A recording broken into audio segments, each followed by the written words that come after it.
Our speaker today is Robin Hunicke from UC Santa Cruz and Funomena. Funomena. What? That's okay. Get it? Yeah. Okay. I'll think about that for a while. Why that was a problem for me. Okay.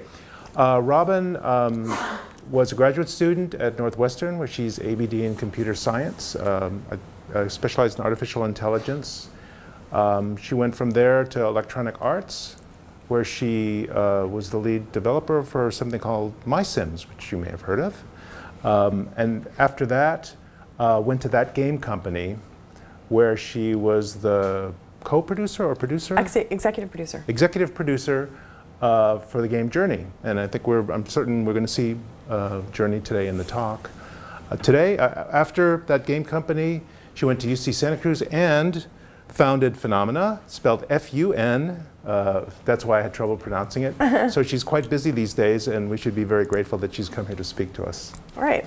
So, as you heard, my name is Robin. I'm here to talk to you today about the concept of expanding games, which is something I think that is a really exciting topic. As you all know, games are available now in more places than ever. They're reaching new audiences via a lot of new devices, and that's a very exciting thing for us in games. There's new input and sensing technologies that you can use, like the leap motion, touch. There are even technologies that allow you to experience games in virtual spaces, in augmented spaces, blended realities. I've been doing a lot of work in this space lately. I recently just announced at Sundance that I'll be partnering with Oculus to develop some short interactions for their headset, which I'm very excited about. But the fact that there is new technology is not what's interesting about games to me. There's always new platforms, there's always something new. And if you look at the way we've talked about games in the past, the new is always the thing that we talk about with respect to technology, when in fact, what's compelling about games as a medium right now is that they're capable, because of these new input devices, of expressing a lot of different ideas, new ideas, new ways of communicating with people. Some of the images that you see here are from an iPad game called Luxuria Superbia that my friends Michael and Aryeh made. They're a couple. They live in Belgium. And they wanted to make a game that was focused on the idea of sensuality and spirituality. In specific, that was about their own relationship and the ways in which their marriage has ebbed and flowed. And they did a couple of concepts and ended up coming up with this iPad that won a bunch of awards last year, an iPad game.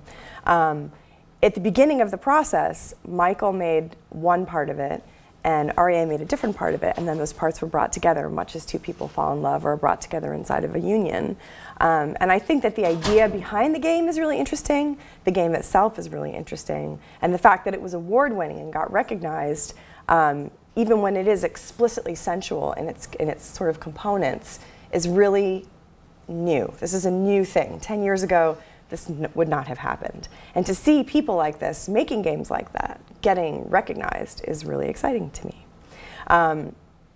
Games weren't always this way. And I think the way that we've thought about games in the past has very much been compartmentalized and sort of inside of a box that's about, you know, either that they're toy-like or that they enable sort of certain kinds of superhero fantasies, in particular male teen fantasies, and that they objectify or portray certain kinds of people in certain ways that may or may not necessarily be the way that we think of people now.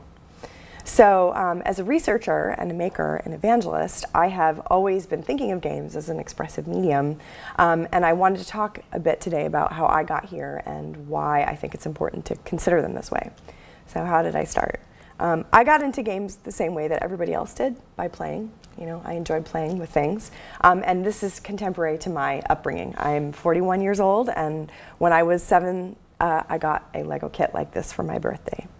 My childhood was filled with opportunities to play outside and to be active in the wilderness. I was raised in upstate New York in Saratoga Springs, right near Skidmore, and I spent most of my time making forts and riding bikes and playing games outside, which is a privileged upbringing, especially in the cities and towns that we live in today. When it was too cold or rainy outside for us to go camping in our van, I would spend a lot of time inside drawing and building things. My dad and I made lots of stuff together. We made a grandfather's clock put together with like an actual beautiful German clockworks that we built built out of a kit. I made my own dollhouse, a lot of things like this, refinished furniture. Building and being creative were cultural ideas at the time when I was growing up in the 70s. My mom is a weaver, so I learned how to weave on a loom. I learned how to make baskets, how to make soap from animal fat, candles from animal fat. I mean, I did it all. I was a super hippie kid. But my parents were a teacher and an engineer, so it was always balanced with this idea that making things was important because it made the world a better place in some way, and not just because it was a creative outlet. Being curious and interdisciplinary, however, wasn't always encouraged in my schooling, and at times I struggled to choose between my love of the arts and making things and my love of science and engineering and making the world a better place. So by the time I graduated from high school, I had become the editor of my yearbook, the president of the art club. I'd been really interested in photography. I'd spent some time over in Cambridge at a summer school program where I first saw the works of William Blake. And I started to really feel that as an artist and a builder, I really wanted to blend both those things together. I felt that it was really important to try and find mediums where you could express technology and also feeling or emotion. I was really obsessed by the work of the Flemish masters for no particular reason. I was really interested in sculpture, in particular experimental sculpture like Lee Bontecu's work, who I think is just a total badass. I wanted to make art and write, but I also wanted to understand the world as a better place. And at the time that I was growing up, there was a lot of sort of overarching threat of nuclear war, which has come and gone over time. But I decided that I didn't have enough experience to make the kinds of works that moved me. This is the work of Anish Kapoor, who I also find really compelling as a sculptor. It's from an exhibit that he did at the Royal that I saw in, I think, 2009 when I was working on Journey. This is an air cannon that fires wax into the corner of the room, red wax, at 20-minute intervals. Very, very moving piece. You could hear it reverberate through the entire exhibit. So I ended up actually not being able to choose. I couldn't choose between art and science, and so I did an interdisciplinary studies BA at the University of Chicago. And I was supervised by Herman Sinenko and Wayne Booth, who is a critical theorist. He's passed on now, but a really interesting guy. And my work focused on art, women's studies, oral narrative, and computer science. I had sort of decided to look into computers because I didn't want to take one of the classes that was required for my math requirement. And I ended up taking a class called Computer Programming as a Liberal Art and started working on the Macintosh. I learned how to program first in HyperCard, then SuperCard, then Pascal, then I moved on to C, Lisp, and ended up just getting sucked into computer science and started thinking about doing a minor in math, which was what was available at the time because there was no computer science department at the U of C when I was studying. And I felt what was so interesting about computers at that time was that they could change the way that we thought about data and art, and that they could be that next medium for blending the things that I found so compelling about feeling and making things and also expressing innovative ideas. So as a researcher, I want to talk a little bit more about what that meant for me. When I graduated from my program, I graduated from my undergraduate program. It just took 3 years. And that BA that I talked about was loosely based on this idea of a circular poem by Octavio Paz. It was a supercard stack that as you read it, it changed over time. So the idea was that it was supposed to simulate my memories of being a gendered entity as a child. Memories that I had from my young life. When you got to the places in the story where I was older, if you went back and referenced them, if you clicked on them and re-remembered them, they would be remembered with a different filter. So for example, one of the stories in this narrative is about washing the car with my dad as a young child. And I remember being able to go out in the hot pavement in shorts and like wash the car with my dad and my brother, all of us wearing shorts and no shirt. And then at some point being told that it was inappropriate for me to attend the car washing ceremony in this particular outfit, that Robin would have to put on a bathing suit. Dad and Brian didn't have to put on a bathing suit. They could still go out in shorts and underpants and no shirt. But I had to put on this really uncomfortable, like Lycra outfit that with like a frilly butt and stuff. And it made no sense to me. Like as probably a 6-year-old kid, this idea just had no resonance with me because my understanding of myself was that I was the same as my brother and my dad. And when I go back and remember that as a 16-year-old, or I go back and remember it as a 21-year-old when I'm finishing this thesis, you can sort of reread that with more words, more understanding, more context, more nuance. I'm not going to say that this was the world's best written narrative, but it was definitely personal, and it definitely taught me a lot about trying to communicate ideas that change over time. That was the goal of the piece.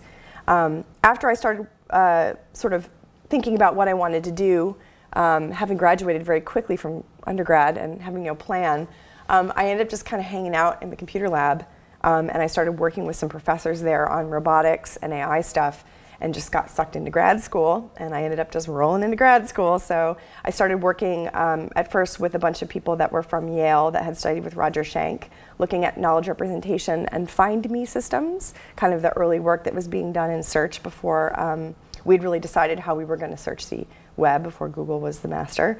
Eventually I got really interested in robotics, and specifically in trying to use the AI that I was building to tell stories, to get robots to be more like people, or more storytelling and less inhuman. At the time, there were a lot of people in academic AI circles that were saying that AI was the killer app for games, and that it could be used to make games seem more intelligent, to take away the robotic part of games, in particular to make them more interesting to play against. And so my thesis, which I began working on in I would say 2002-ish, was about dynamic difficulty for games, adjusting them to be more compelling to a user. In my research, what I did was I took a game called Half-Life, and I modified it. I used a mod called Case Closed. If you were bad at it, I made it easier for you to play. And if you were good at it, I made it harder for you to play.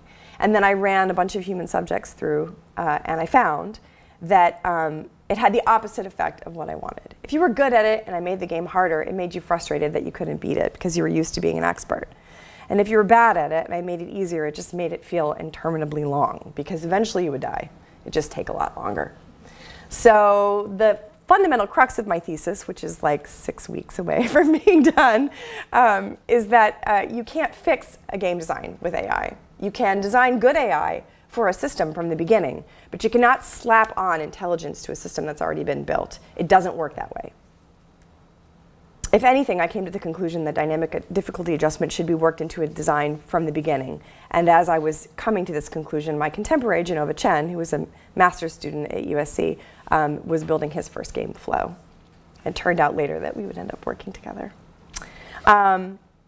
This belief that computers needed to be designed to be expressive in terms of their software from the ground up became the motivation for my switch, basically, from being a researcher to an evangelist in games itself.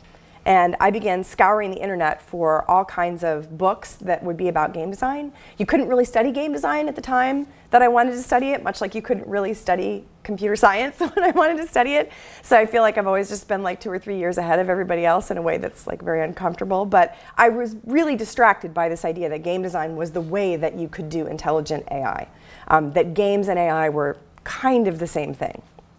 And I started harassing people, just like people that I met on the internet, and eventually ended up working on a curriculum for game design with the International Game Developers Association. And these are pictures from that time. There's me and Michael Matthias many, many years ago at a conference together, Eric Zimmerman, Jesper Juhl, my friend Isaac and Barut, who are now senior AI people in the games community. During this time, all of us were very interested in what we called narrative intelligence, which was a field that was just emerging, and the idea that computational systems could express new things and could be built from the ground up to express new things. And as it turned out, Michael and I would end up working together. He's basically spearheaded the development of the Center for Games and Playable Media at UC Santa Cruz, which now I am co-directing. So I also began teaching in this workshop at GDC. I've been teaching in it now for 14 years, where we teach a theory called MDA. It's a theory of design. And as I immersed myself in teaching this theory and hanging out with these people that were interested in computers as expressive media, I just got really, really excited about the idea of being in this community. And I edited a chapter on AI for game development. And then I started speaking, and I started talking about this framework, and it just revolutionized the way that I started approaching my own work. MDA stands for Mechanics, Dynamics, Aesthetics. The workshop sort of talks about how the mechanics are the rules of a system, the dynamics are the behavior of the system, and the aesthetics are the emotional outcome of the system. And I think you can apply that reasoning to an AI system, but you can also apply it to a game. And this is really where that bridge between AI and games just became so concrete for me.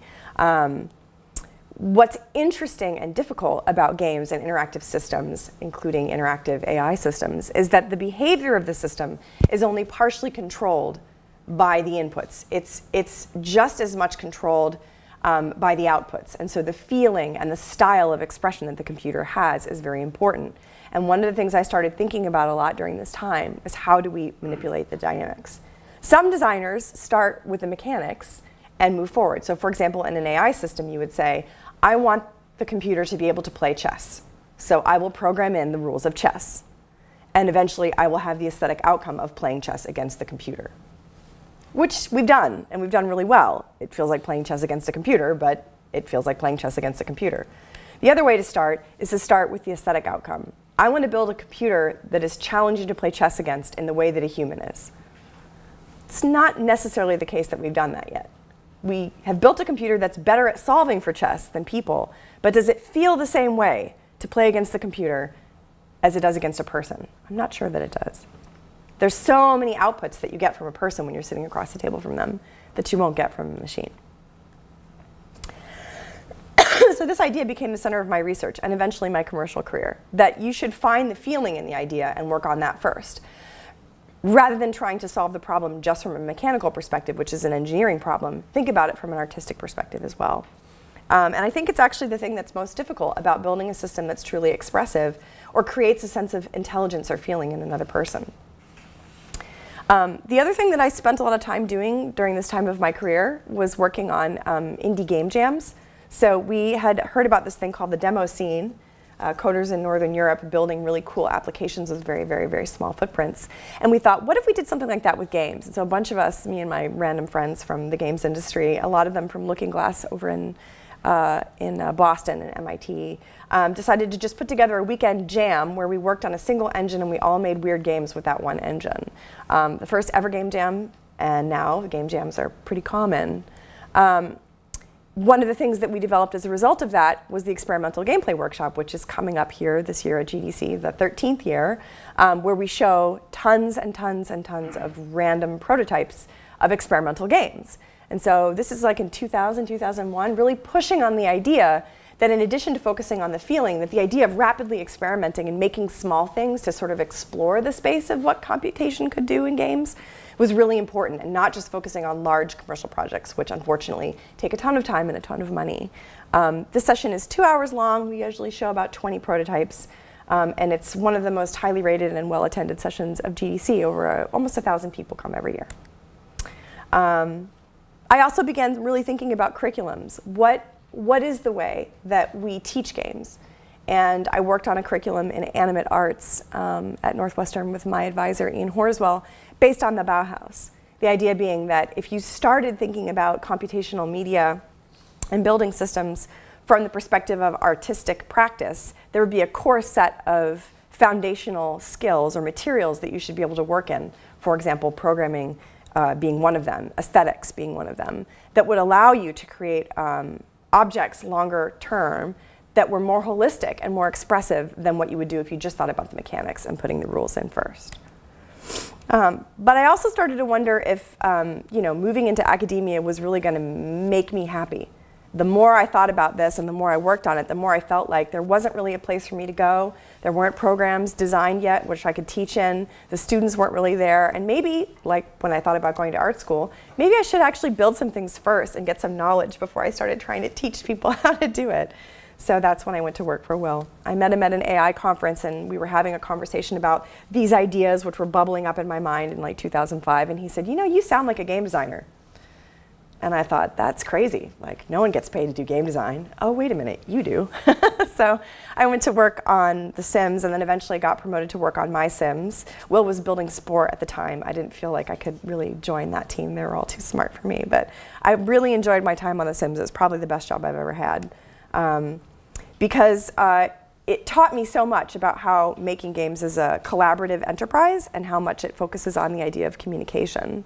I had been a graduate student for many, many, many years, and that meant that I was really good at reading books, going to talks, asking hard questions, and writing papers, and doing my own research. And I wasn't super great at collaborating with other people. I didn't really understand the values of collaboration as much as I could have, and being put into a very small team with a very tight timeline and having to rely on so many people to get something done really taught me a lot about both my strengths and weaknesses as an intellectual and as a maker. This was the first game I worked on, Open for Business, an expansion pack, and that's my second game. This was actually developed for the Wii, which at the time was called the Nintendo Revolution, which I really loved. This was like kind of Animal Crossing type game where you built things with blocks. So it was kind of like Animal Crossing meets Minecraft. I loved it.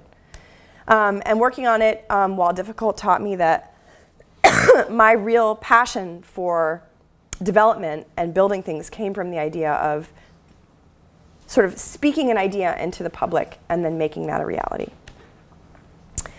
And I loved the idea of collaborating with other people, especially because it meant that I could learn from them. And so in 2007, I was asked to go down to Los Angeles and work with Steven Spielberg, and I just jumped at the chance. We ended up working on this game called Boom Blocks, and it ended up, you know, sort of becoming an opportunity for me to learn some more and research and think about what I really wanted to achieve.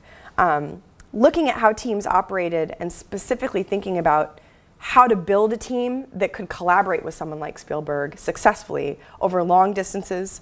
Sometimes he was on site and couldn't make it to meetings and we would have to communicate with him over a VidCon, but a lot of times he would be on site and right there in the room, and he's a very, very smart person, and having him there, getting everybody to sort of see themselves as an equal stakeholder and a peer, it was a really awesome opportunity for me to think a lot about not just the hard part of building games as in the computer part, but the soft part as well. And the controls of the Wii were very much an opportunity for me to think about how systems behave with new inputs. So even as I was sort of moving into commercial games, the research component of my life was still very open and really active, and I found it to be very compelling. But more than anything, it was a chance for me to think about what big games were becoming. So big computer games at EA, for example, were getting bigger and bigger. Teams were getting bigger and bigger. The Boom Blocks team was 36 people for the first and then 16 for the second. The Medal of Honor team was close to 150 people. So we were the tiniest team in the building. The teams were very homogenous for the most part. Boom Blocks was not. We were very unique. We had a lot of different people from a lot of different places in the world. Not as many women as I would have liked, but we did have a female sound designer. But the rest of the teams were pretty non-diverse. And after being on The Sims, which was a 50-50 team, with people drawn from all over the world, I started to really feel like a little bit cramped inside the games industry. I felt like maybe I'd made the wrong choice. Maybe I should have stayed in academia, because there at least I'd be part of an international community, one that was truly global, and a little bit more open maybe to new ideas. So there was a growing sense in the company at large at EA at that time that games were becoming top-heavy, and that we were sort of losing out to the business of games, that we were needing a way to get back towards what was the way we used to do things. So that this kind of idea had become this. And now we were sort of stuck in this really awkward place. And that we needed to go back there. That was kind of the feeling that we had. And it bothered me a lot. I'd only been in the industry for 3 years and I was already kind of burning out. So we thought about trying to change at EA and make this blueprint label happen and sort of focus on building small games. And my notebooks were filling up with ideas. I was really excited about the idea. I even taught a class at USC. I was really starting to sort of think about, maybe this is time for me to jump ship. And then we shipped our games, and I got asked by a friend of mine if I would consider coming to visit their team. And that was that game company. Genova, who was a colleague of mine in grad school, said that he had a new idea that he wanted to work on, and would I come down and take a look? And it was a really ambitious title, but it also sort of spoke to me about a lot of the things that I was interested in at the time. And the other game I was interviewing on at the time was Destiny. I was talking to Bungie about going there to do some design and production on that game, which I knew would be a really, really big, long title. And the idea of sort of taking a step back from the big games industry and going to a small company with just it was 5 people at the time. I'd be the 6th employee and the 6th owner of the company. I thought that would be pretty cool. So I did it. And then I moved back into the evangelism mode of like, okay, now I'm gonna start thinking about why did I do this, and I'm gonna try to speak this out to people. So everything I worked on at this time was connected to my feeling that had been building over the course of my career at EA, that the best way to build games is to start with the feeling first. And specifically that smaller teams made more sense when they were able to sort of have open communication about what that feeling should be. And I made a sort of a set of slides to communicate this at a small event that we had when Michael was first opening the Center for Games and Playable Media, called Triple E Games. And so I did this presentation, these slides, before Journey was released, so before anyone knew what I was working on. I tried to describe what I wanted to be making, which was an elegant, expressive, and emotional game. What would that be like? So one definition of elegance that I think a lot of people are familiar with is this idea of being something that's high impact and low cost. So an elegant solution is one that makes the best and most strong impression, but takes the least effort. But I started thinking about it more in terms of ease of production and ease of use. That an elegant solution to, say, a game problem or an AI problem would be something that was very simple to get into. And the opposite of that would be Baroque. Something that was really hard to get into, like a really heavy MMO with a huge amount of UI. Expressive, to me, felt like the players would be able to speak and then the experience would respond. So again, looking at it from maybe an AI perspective and then a games perspective, you would be able to put stuff into the experience, but the experience would respond to you in a way that was really juicy and really elegant. And the opposite of that would be very scripted. So for example, Final Fantasy, which you grind through some systems and then you get a cutscene. Then you grind through some systems and you get a cutscene. That would be the opposite of what we were trying to build. And then the last was emotional. And I felt like this was really important, that it would have new feelings and it would be shaped by the feelings. So not only would it create new feelings in you, but your feelings about it would actually sort of color the interaction or the space of the interaction itself. And this just sounds really hand-wavy because you don't know what I'm talking about when you see these slides in particular at this time. The opposite of that to me would be rational. So something like a game of chess, where there really aren't that many feels. There's the rule set, and then there's the person across from you, and that's it. So this was the grid that I started talking about. Well, The Sims falls here. And you could say that a JRPG is somewhere around there. Something like Flower is a little bit more emotional and elegant than, say, Masters of Orion 3, which is really, really difficult. The AI was so complicated that it almost played itself. There's actually a grid on there, but you can't see it with this projector. There are games like Heavy Rain, which really push the boundary of emotional spaces. And games like Call of Duty Black Ops, let's say, that are a little bit more emotional but still pretty scripted overall. And then games like Spore, which I felt were expressive, but they were more towards the rational side than The Sims, more talking about kind of science stuff. So when I asked myself, what was at the ends of the spectrum specifically that we weren't looking at, what I really wanted to know for Journey was what was the most elegant and expressive and emotional game that we could make? What was a game that would allow you to have the most communicative relationship with a computer, that would be the most responsive to you, that your emotions about would color? What would that be like? And at the time, I had no idea that we would actually succeed. We were trying very hard. But my ultimate opinion at that time was that the ultimate result of a very expressive, elegant, emotional game would be that you would feel empathy towards the people that you were playing with. That this would be the outcome. And that games that improved the world would definitely have this component. Journey, I would say, it far exceeded our wildest expectations. We won Game of the Year in almost every game contest that year, beating out games that were tens of times as expensive with tens of times the staff. We won like online gameplay awards against games that were traditionally considered huge successes in that space. Journey is a non-violent game in which you walk across a desert towards a mountain and you occasionally run across another player.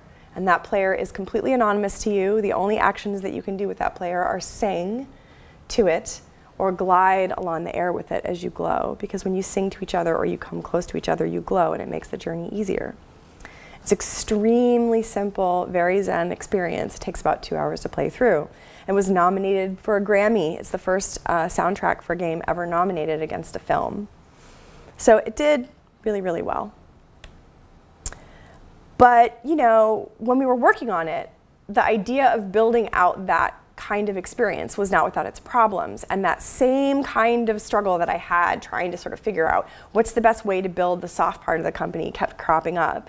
And I realized that there were some fundamental pieces missing from the team that I had built at TGC. I expanded the team from the 6 of us to 15 at its peak. In particular, I felt that there's a lot of work to be done in our industry to involve more women and more people of color and more international developers who brought fresh perspectives to the experience. At TGC, we never really got over about 16% women, 15%, sometimes 10%. It was rough. And I wanted to be able to build a company that changed that. And so I became a maker again. And I really believe that if you start with the aesthetic goal of a project and move backwards, that the mechanics will work themselves out. And that if you find the feeling in an idea, like I said, that it's very important to push on that feeling and make it happen. And so I decided to do something a little bit crazy and push on the idea of building company as hard as I had on the idea of building games. And that I would follow these tenets that I had followed throughout my career in actually trying to build an organization that accomplished not just the games themselves, but also the experience of working together that I wanted to have. And that this would be the secret sauce that actually made our games really successful. And I would just keep doing that until I was done. So I know that it's not easy to do this thing.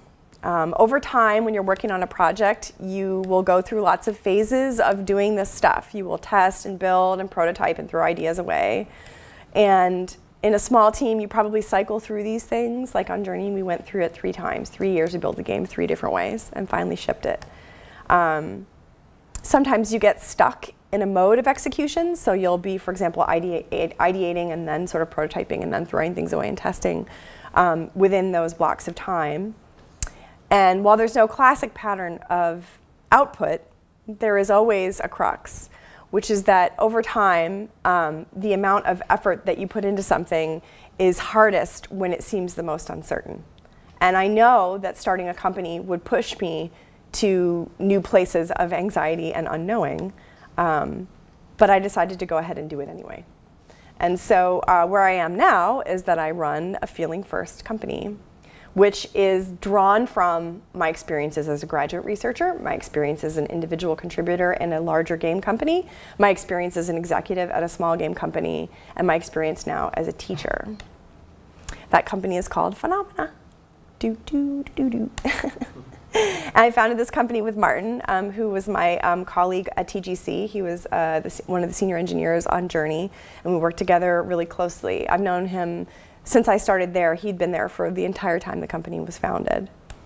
And when we sat down to design our dream company, we thought about where we really wanted to go. What was the end point?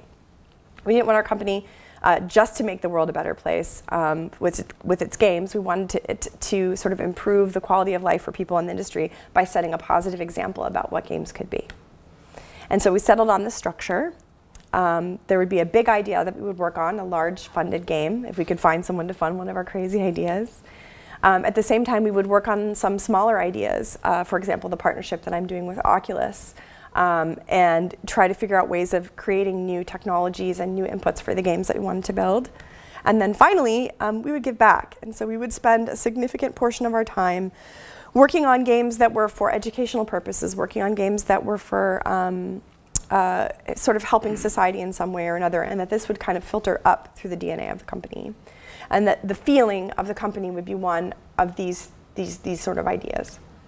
You know, it was just an idea at the time, but as we've iterated, it's actually turned into a real thing. So Funomena has now been incorporated for over 2 years. Next September will be our 3rd year anniversary if we make it. We wanted our company to feel a bit like camp, so that you would experience creativity, autonomy, mastery, and purpose every day as you work there. And the 20% time project that we decided to work on was actually the first thing that got funded for us. It's an NSF grant. It's a continuing project. We've been working on it now for about 2.5 years. It's called Terra. It's funded predominantly through their, the NSF's initiative for games and learning related to physical fitness. So the way that the game works is it takes data from a Fitbit, and kids basically use the Fitbit in class and as part of their lessons, and then they can use the steps that they've generated to play the game and terraform this lost planet and turn it into a hospitable environment for their people who have actually destroyed their own planet and need to move there. The next project, our big game that we have funded by Sony and was recently announced at PlayStation Experience, is designed by Keita Takahashi, who's a good friend of mine. He made a game called Katamari Damacy, which is my favorite game of all time. And this game is about this mayor and 2 deputies that live in a crazy, whimsical world of explosive fun. We haven't said very much about the game yet, so I'll leave it at that. And in the middle, between these 2 projects, is the 3rd idea that we're working on, which blends the ideas that we're exploring in both the non-for-profit game and in Keita's game, Watam, which are about the idea of childhood and learning and growing and how these things influence us as we're developing. So I'm going to show you what that game looks like.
So this game is about an owl and a bird and the moon. And what happens in the game, that's the very beginning that you see, is that the bird wakes up with a feeling of unease in its belly. And when it's growing up and trying to make its own nest, it gets convinced by this owl that it will feel better if it swallows a piece of the moon. And that creates the beginning of a story. It's a fable that explains the journey of this bird and the moon and the owl in this sort of triangle that they are in. And the game itself is very much influenced by Mary Blair and Lee Bonteku and some of the other people that I mentioned earlier in the presentation. This is real-time rendered in Unity, so that's what it looks like.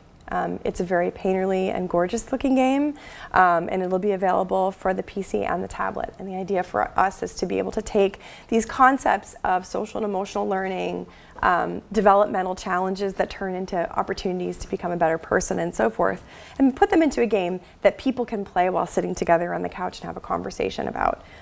It's been a very interesting project to work on. It's sponsored by Intel, and one of the things that we'll be supporting is their RealSense camera technology that allows you to gesture at the computer. So not only is it innovative in terms of the topics that it covers and the style of art that we're using. Glenn Hernandez, my art director, is amazing. And we're so lucky that we got him instead of Pixar. And it's also technologically innovative. And so it really does blend all those components. And all the games that we're making at Funomena are that way. While the ideas are still relatively early in their development, what I have found is that the feeling of being collaborative, of being diverse, of giving back to the community, of trying to be truly empathetic and expressive within the company has actually generated these values inside the games themselves, and they feed back on each other. It still remains to be seen whether it'll be profitable. I mean, it's possible that we release these games and nobody likes them. It's possible that they get canceled midstream because, you know, Sony suffers from giant losses, or, you know, Intel suddenly decides that they don't want to ship the camera. These things could happen, but those things are beyond our control, so we'll assume that they won't. So what does it mean for you? Making feeling first games for me is now a way of life, but it comes from my understanding of how computers work, about people work, about how systems work, how knowledge gets shared. All of these things contributed to my journey into where I am now. And so as a maker and a researcher and an evangelist, I feel like there's no moment in your life that isn't relevant to what you're going to do in the future. It's important to think about all the things that create who you are as they're becoming who you are, and then to be able to integrate those into a narrative that makes sense. My life has not always been easy, and my path has not always been easy, but I do believe that there is no separation between research and living, between living and loving. I think all those things are related.